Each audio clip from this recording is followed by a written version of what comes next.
संपादकीय डिक्टेशन गति 110 शब्द प्रति मिनट। स्टार्ट होगा 5 सेकेंड बाद।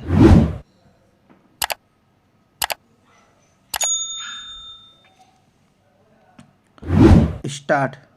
शिल्प विद्या के प्रवर्तक होने के कारण भगवान विश्वकर्मा को निर्माण और सृजन का आराध्य माना जाता है। भगवान विश्वकर्मा ने ही शिल्प और कला के जरिए सृष्टि को खूबसूरती दी। किसी अनगढ़ वस्तु को आकर्षक बनाने का काम शिल्पकार करता है। इस तरह के कार्यों में प्रत्यक्षतः हाथों का प्रयोग होता है।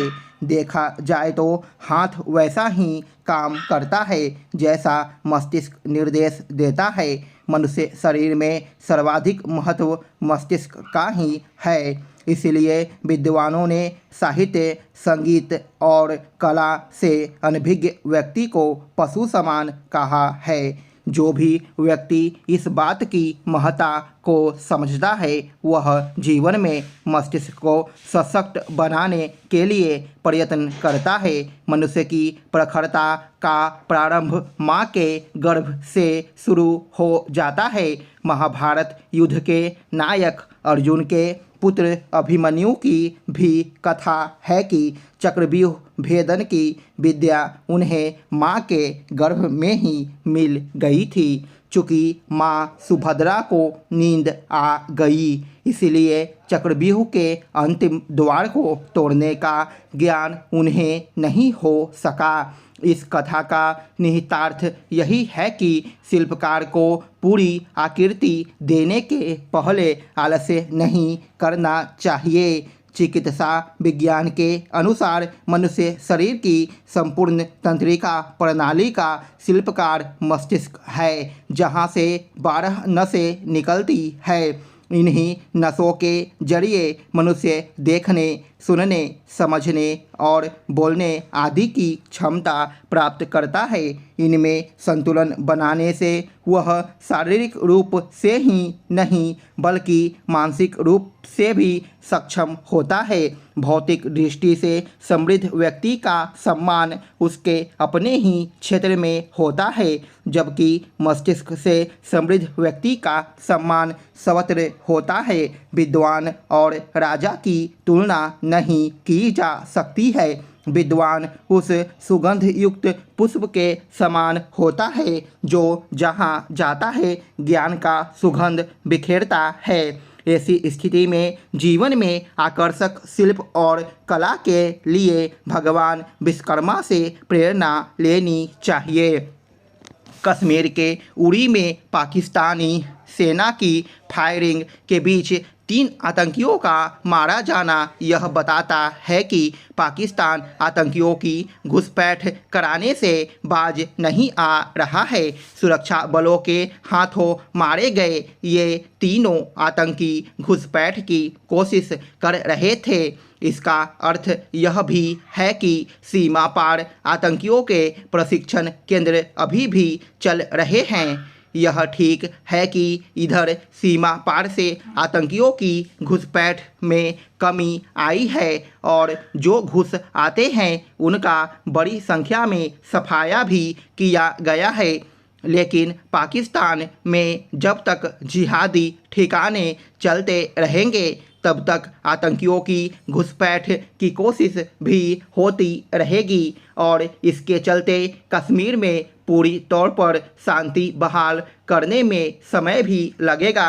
वक्त आ गया है कि भारत इस पर फिर से विचार करे कि सीमा पार आतंकियों के जो अड्डे चल रहे हैं उन्हें कैसे नष्ट किया जाए। यह मानने के अच्छे भले कारण हैं कि सर्जिकल स्ट्राइक और फिर एयर स्ट्राइक के बाद भी पाकिस्तान सही सबक नहीं सीख सका है। वह केवल आतंकियों को प्रशिक्षित ही नहीं कर रहा बल्कि जो आतंकी कश्मीर में सक्रिय हैं उन्हें ड्रोन से हथियार भी उपलब्ध करा रहा है। इसके अलावा वह दुष्प्रचार का सहारा लेकर कश्मीरी युवाओं को आतंक की राह पर चलने के लिए उकसाने का भी काम कर रहा है। पाकिस्तान कश्मीर को अशांत करने में इसलिए फिर से जुट गया है क्योंकि वह फाइनेंशियल एक्शन टास्क फोर्स यानी FATF की ग्रे लिस्ट से बाहर आ गया है। भारत को विश्व समुदाय को इसके लिए फिर से सहमत करना होगा कि पाकिस्तान को नए सिरे से इस अंतर्राष्ट्रीय संस्था की निगरानी में लाया जाए। यह शुभ संकेत नहीं कि जम्मू कश्मीर में इधर स्थानीय और पाकिस्तान से आए आतंकियों की गतिविधियां बढ़ती हुई दिख रही है। उरी के पहले राजौरी में 2 आतंकी मारे गए थे। इसके अलावा अनंतनाग के जंगलों में 4 दिन से मुठभेड़ चल रही है। इस मुठभेड़ में सेना के कर्नल और मेजर समेत जम्मू कश्मीर के DSP वीरगति को प्राप्त हुए। इसके अतिरिक्त एक सैनिक भी बलिदान हुआ। राजौरी में भी आतंकियों से मुठभेड़ में सुरक्षा बलों को क्षति उठानी पड़ी थी। आतंक विरोधी अभियानों को और अधिक सतर्कता से संचालित करने की आवश्यकता है ताकि हमारे जवानों को क्षति न उठानी पड़े। सावधानी बरतने की आवश्यकता इसलिए भी बढ़ गई है क्योंकि आतंकी अपने तौर तरीके बदल रहे हैं और छिपने के नए ठिकाने भी बना रहे हैं। अनंतनाग के जंगलों में जारी मुठभेड़ यही बता रही है वहां छिपे आतंकी कितनी तैयारी से आए थे। सीमा पार चौकसी बढ़ाने के साथ इस पर भी ध्यान देना होगा कि कश्मीर में आतंकियों के जो समर्थक हैं उन पर शिकंजा और कैसे कसा जाए। आतंकी अपनी गतिविधियों को अंजाम देने में इसलिए सफल हैं क्योंकि उनके समर्थक उन्हें संरक्षण सहयोग देते हैं। स्टॉप।